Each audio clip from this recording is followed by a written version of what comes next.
les Jeux Olympiques de 2008 à Pékin. Vous vous en souvenez? Ouais. Michael Phelps. Il bat encore tous les records. Il remporte historiquement 8 médailles d'or. Et ce qui a fait l'objet de débat par la suite, c'est que c'est notamment grâce à une combinaison inspirée de la peau de requin. En même temps, quand on sait que les meilleurs nageurs mondiaux atteignent environ, un peu moins de 10 km/h, alors que les requins peuvent atteindre jusqu'à 70 km/h, on comprend tout l'intérêt de prendre la nature pour modèle. Alors, ce qu'on sait peut-être moins, c'est que la peau de requin, elle a une propriété d'être antibactérienne. Et il y a une entreprise, Sharklet Technologies, qui s'en est inspirée pour créer des revêtements pour du matériel médical sans utilisation de substances chimiques et qui sont antibactériens. Et alors qu'on a un problème de santé publique majeur sur la résistance aux antibiotiques, on comprend toute la portée et l'importance d'une telle découverte. Alors, cette idée de s'inspirer du vivant, de la nature, pour innover dans nos technologies humaines, c'est pas nouveau. Ça s'appelle le biomimétisme. Et on connaît déjà un certain nombre d'exemples bien connus d'ambassadeurs du sujet. Alors, difficile de parler de ce sujet sans évoquer Léonard de Vinci. Vous voyez tous en tête son travail. Il a un regard à la fois de concepteur, d'artiste, de concepteur, qui permet de mêler un petit peu toutes ces approches et d'innover par ce biais-là. On peut aussi penser à Darcy Thompson, qui combine les mathématiques et la zoologie, ou encore Georges de Mestral, qui invente le velcro, le scratch, après une randonnée en forêt avec son chien. Ou bien cet ingénieur japonais qui repense l'avant du train Shinkansen sur le modèle du bec du martin pêcheur. Alors vous voyez, il y a une histoire, il y a une anecdote derrière chacune de ces inventions. Et on est tous très friands de ces histoires, mais c'est un peu là le problème aussi, c'est que finalement ces profils pluridisciplinaires, ces individus un peu couteau suisse, c'est rare. Et tout l'objectif du biomimétisme aujourd'hui, c'est de dépasser ces cas particuliers et de systématiser cette approche d'innovation. Alors dans mon parcours, l'un des premiers germes du biomimétisme, c'est le rôle qu'a joué Pierre-Gilles de Gennes. Il est prix Nobel de physique et il a marqué vraiment de son empreinte l'école par laquelle je suis passée pendant plus de 25 ans, en proposant notamment d'intégrer la biologie dans le cursus de nos ingénieurs. Donc c'est comme ça qu'on a le physicien qui peut étudier les propriétés mécaniques des eaux, le chimiste qui sera intéressé par la rhéologie du mucus d'escargot, ou encore le chimiste qui va chercher à décoder le procédé de fabrication du verre qu'on trouve dans le squelette des éponges marines. Alors je vous parle là du regard de l'ingénieur sur le vivant, mais on peut faire le même exercice avec le regard de l'architecte sur le vivant, celui du designer sur le vivant, etc. Alors par exemple, au croisement du numérique et de la biologie, on trouve l'entreprise Prophétie qui développe des caméras pour les véhicules autonomes. Ces caméras, quand elles s'inspirent de l'œil humain, elles permettent de réduire d'un facteur 1000 la quantité de données qui va être produite et traitée. Donc on voit que pour créer de l'innovation, il y a toute une importance à créer du dialogue aux interfaces des disciplines. Et ça, c'est vraiment important. Un deuxième pilier qui est vraiment essentiel dans le biomimétisme, c'est évidemment la connaissance qu'on va avoir du vivant. Alors vous pouvez tout de suite avoir en tête l'imaginaire, les grandes expéditions du temps de Darwin, ou plus récemment les initiatives comme Tara Océan. On dispose d'un recensement, d'un catalogue d'espèces biologiques. Alors vous savez peut-être moins, et c'est difficile à imaginer, c'est qu'à Paris, sous le Jardin des Plantes, il y a 7 étages qui rassemblent quelques 70 millions de spécimens biologiques disponibles pour être étudiés et explorés.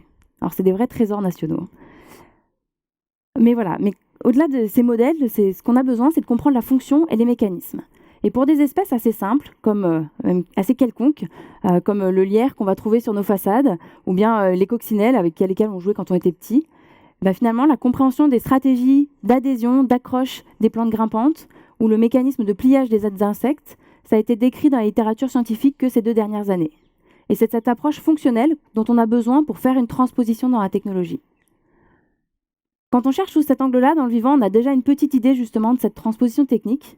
Et ce qu'on voit, c'est que l'exploration du vivant, même beaucoup plus large, sans a priori, c'est aussi source d'innovation.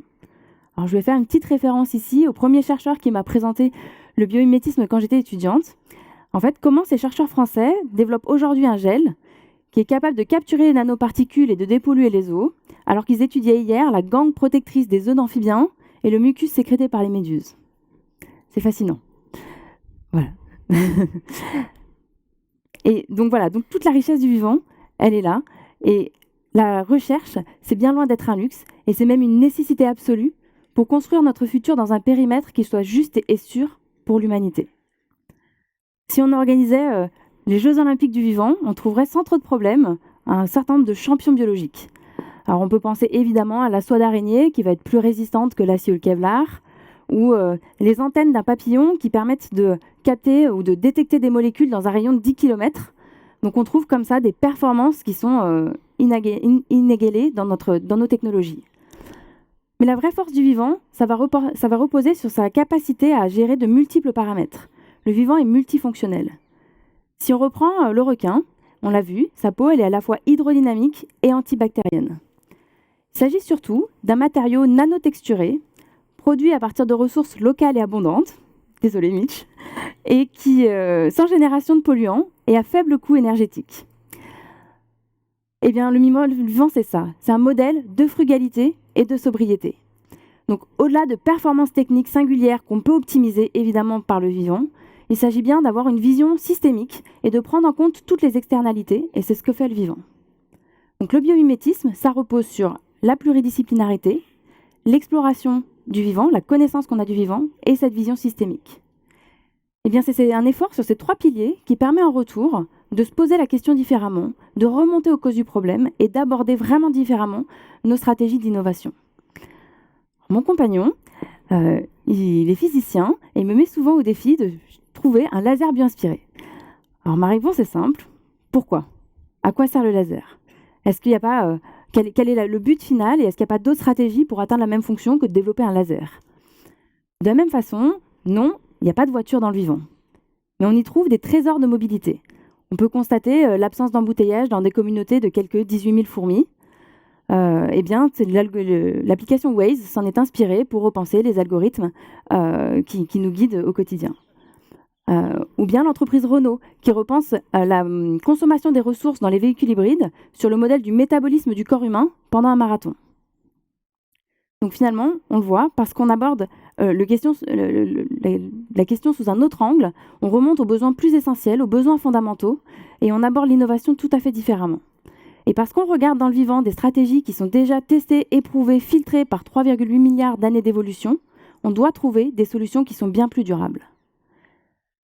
Alors qu'on est régulièrement alerté sur le changement climatique, sur l'extinction massive des espèces, que la jeune génération grandit dans un contexte qui est particulièrement anxiogène, le biomimétisme donne la conviction que des solutions existent. Parce que le vivant s'adapte. Le vivant, on le trouve partout, dans tous les milieux, même ceux qui sont les plus hostiles et plus extrêmes. On a longtemps cru que les fonds marins étaient des abysses stériles, dépourvus de vie. On y trouve tous les jours des formes de vie tout à fait inédites, et on a même fait travailler notre imaginaire pour leur donner des noms. On a le calmar cacatoès, on a le vampire des abysses ou le crabe yéti. Alors qu'aujourd'hui, plus de 30% des espèces de coraux, de requins, de raies sont menacées d'extinction, ce sont autant de modèles pour les antibactériens, pour l'hydrodynamisme et bien d'autres fonctions encore qui disparaissent. Alors je pourrais vous donner des exemples comme ça pendant des heures sur la fascination qu'on a du vivant, mais plutôt que de vous donner une image très idéalisée du vivant, je crois que ce qui est important, c'est que le vivant, il n'est pas idéal non plus. Le vivant, il ne parle pas de la feuille blanche, le vivant, il a une histoire. Et rappelons-nous, on fait partie du vivant, on a aussi cette histoire. Et le vivant s'adapte en fonction des contraintes, à chaque fois. Dans les fonds marins, certains poissons disposent d'une vessie natatoire. C'est un organe qui permet de contrôler la profondeur de nage. Eh bien, cet organe, c'est la réutilisation de poumons ancestraux. Donc on a un même objet qui servait hier pour la respiration et qui est utilisé aujourd'hui pour la mobilité, pour le transport. Et tout le défi qui nous est proposé aujourd'hui, c'est bien ça. C'est de nous adapter parce que les contraintes ont changé. Donc le biomimétisme, ça n'est pas inaccessible. Le vivant nous le montre. Et surtout, dans le vivant, on voit que tout n'est pas idéal, mais tout est modèle de durabilité. Et c'est bien ce qui nous est demandé aujourd'hui. Le biomimétisme, c'est une approche historique. Ça existe depuis longtemps. Mais c'est bien aujourd'hui, en réponse aux grands enjeux environnementaux, qu'il prend une dimension qui est tout à fait inédite. Il est notre responsabilité d'agir et de comprendre avec humilité que les meilleures solutions ne sont pas celles qui ont été pensées par Homo sapiens. Notre vision et notre compréhension du vivant également évoluent.